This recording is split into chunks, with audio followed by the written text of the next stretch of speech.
أعوذ بالله من الشيطان الرجيم. بسم الله الرحمن الرحيم. الحمد لله رب العالمين، وصلى الله على محمد وآله الطيبين الطاهرين. اللهم صل وسلم.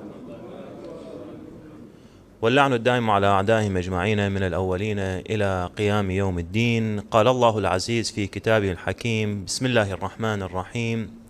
فلولا نفر من كل فرقة منهم طائفة ليتفقهوا في الدين ولينذروا قومهم إذا رجعوا إليهم لعلهم يحذرون.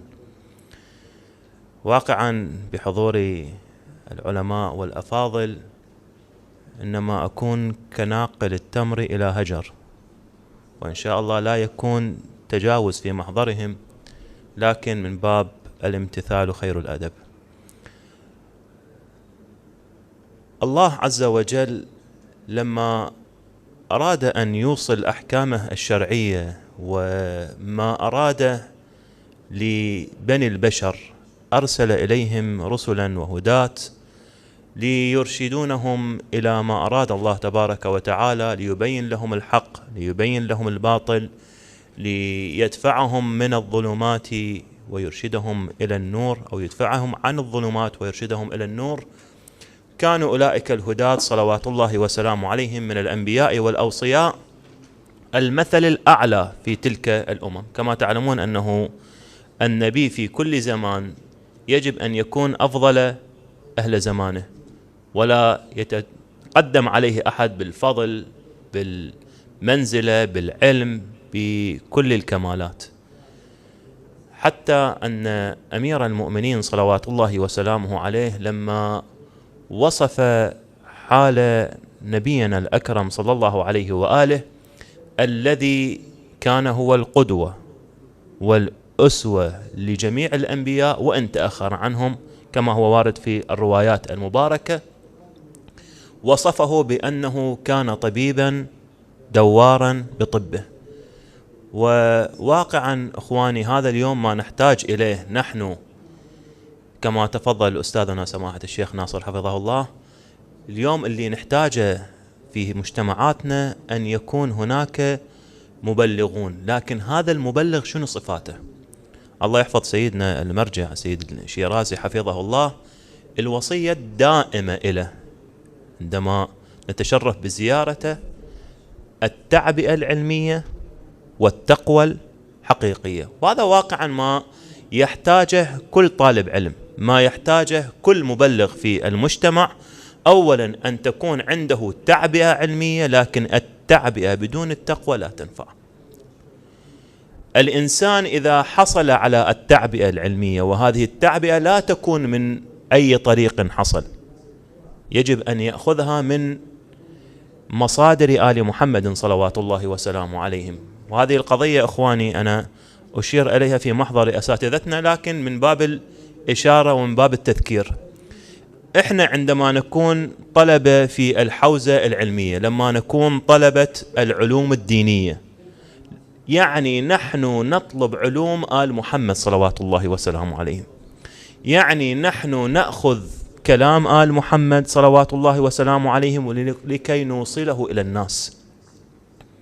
ليس من شأننا ولا من همنا وعملنا أن نأخذ كلام فلان وفلان وفلان اللي لهم البعد كل البعد عن آل محمد وننقله إلى الناس في قول من باب أن هذا ما ينفع الناس. الله عز وجل بعث إلينا آل محمد، جاءوا لنا بما ينفع الناس في جميع مفاصل حياتهم. منهج كامل الله تبارك وتعالى أنزله في القرآن الكريم، وأتمه النبي الأكرم صلى الله عليه وآله وأهل بيته الكرام صلوات الله وسلامه عليهم. فلا نحتاج إلى النظرية الكذائية أو إلى العالم الكذائي. نعم، العالم الذي ينقل عن آل محمد نحن نستفيد من علمه، وهذا هو الذي يكون ناقل لعلم آل محمد. إنما كلامنا عن البعض الذي يشطح أو شطح شطحا وابتعد عن كلامهم وعن منهجهم. لا ينبغي لنا أن نأخذ من هؤلاء أو أن نأخذ علومنا من غيرهم. الروايات اللي واردة عن النبي الأكرم صلى الله عليه وآله وعن أهل البيت صلوات الله وسلامه عليهم بمضامينها، أنقل المضمون أن من أخذ العلم من غير بيت علي وفاطمة صلوات الله وسلامه عليهما فإن علمه ليس إلى شيء. مضمون الرواية أو أكثر من رواية بهذا المضمون. هذا الأمر الأول، التعبئة العلمية. يجب أن أعرف من أين أخذ العلم. 1. 2. نحن كطلبة الإمام جعفر بن محمد الصادق صلوات الله وسلامه عليه إن تشرفنا وقبلنا الإمام عليه الصلاة والسلام بهذا الشرف، مهمتنا أن ننقل علوم آل محمد للناس، لسائر الناس، بالطريقة التي يتقبلها الناس. الأنبياء صلوات الله وسلامه عليهم الله عز وجل بعثهم لكي يكلموا الناس على قدر علوم الأنبياء وعلى قدر علوم بني البشر. نحن معاشر الأنبياء أمرنا أن نكلم الناس على قدر عقولهم. احنا اليوم اللي نفتقر إلى إخواني أعزتي اللي في المشاكل اللي نقلها سماحة الشيخ أو بعض المشاكل اللي نقلها، المشكلة أعزتي مو في قضية أنه العلم ما موجود، العلم موجود، وآل محمد بعلومهم وبوجودهم موجودون بيننا، لكن المشكلة في إيصال هذه العلوم للناس. أنا اليوم إذا أريد أن أوصل علم آل محمد للناس يجب أن أعرف كيف أوصل هذه العلوم إليهم. مو أنا أجي الطريقة اللي أنا تعجبني أو أنه خلص لازم أفرض على الناس فد أسلوب وفالطريقة الناس الشباب والكبار الصغار كلهم لازم يقبلون من عندي هذا الأسلوب. الأمر المهم هو أن أعرف كما قال أمير المؤمنين عليه السلام: طبيب دوار بطبه، أن أعرف كيف أنقل هذه العلوم وأوصلها إلى الناس، وأن أجعل الناس الشباب بالذات اللي هي وصية سيدنا المرجع الله يحفظه دائما أنه يوصل بالشباب، يوصينا بأن نكون بخدمة الشباب. كيف أتعامل مع الشباب؟ تعاملي مع الشباب مو مثل ما أتعامل مع الكبار في السن. الشباب اليوم لهم أسلوب فد خاص.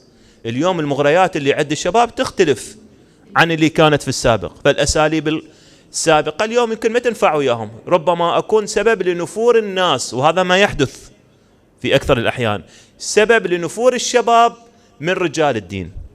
طبعا ما أقول الكل، لكن أقول البعض اللي بأسلوبه الجاف أو بأسلوبه كذا، اللي يريد أن يفرض أسلوبه على الشباب، والشباب يقول لك أنا ما أريد، ما مجبور. أنت ما تعطيني مجال غيرك يعطيني مجال يسمعني، أنت ما تعطيني حل، أنت ما تسمع من عندي غيرك يسمعني. أنقل هاي القضية وأسألكم الدعاء. قبل 2 كنا في خدمة زوار الإمام الحسين عليه السلام المشايخ بطريق الناصرية، فالتقيت في بعض المشايخ الله يحفظهم كانوا من النجف الأشرف، كان قاعدين عندهم فد مكان استفتاء، فسألت واحد من عندهم قلت له: شيخنا كم واحد من الشباب فتح لك قلبه يوم اللي يجي يسألك وكذا؟ قال يعني قلة. بعدين قال: شيخنا اللي أنا قلت له اعطيته مجال يفتح قلبه فتح، وإلا الباقي يسأل سؤاله ويشرد. قلت له: شنو السبب شيخنا؟ قال: الناس عندها نفور. قلت له: أنا أعتذر شيخنا، لكن أقول فد قضية، الشاب يوم اللي يجي يريد يسأل ما جاي يسأل إنه أنا شلون أتوضأ، يعني مو هذا جاي هو سؤاله، ولا جاي يسأل إنه أنا صلاتي قصر لو تمام، مو هو هذا السؤال. جاي هذا سؤال مفتاح، عنده سؤال ثاني يريد يسأله، عنده قضية ثانية يريد ينقلها لك. لكن يوم اللي يشوف إنه أنت تفتح له الطريق، تفتح له المجال، يستقبل من عندك، هو يفتح القلب ويظل يسولف. يوم اللي يشوف لا أنت تجاوبه وتدير وجهك عنه، خلص يقول إذن هذا مو حاجتي يمه، ويقوم يروح. قال: والله صحيح أنا واحد من عندهم اللي فتح قلبه إليه. قلت له: شنو علاقاتك، شنو أمورك، شو تسوي ما تسوي؟ هذا انفتح علاقته وصداقته وكذا وكذا، كل أموره سولفها.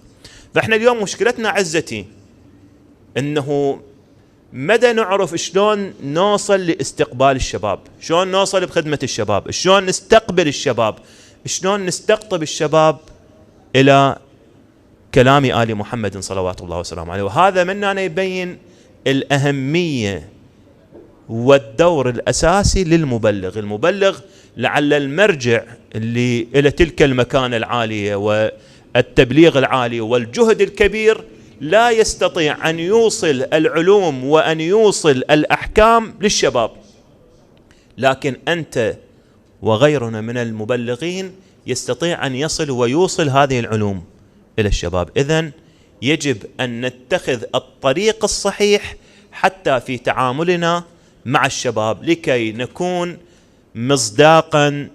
رحم الله شيعتنا، أو الرواية الأخرى: شيعتنا كونوا زينا لنا ولا تكونوا شينا علينا. أعتذر على الإطالة في محضر أساتذتنا وعلمائنا، لكن من باب الامتثال كما أمرني الأخوة.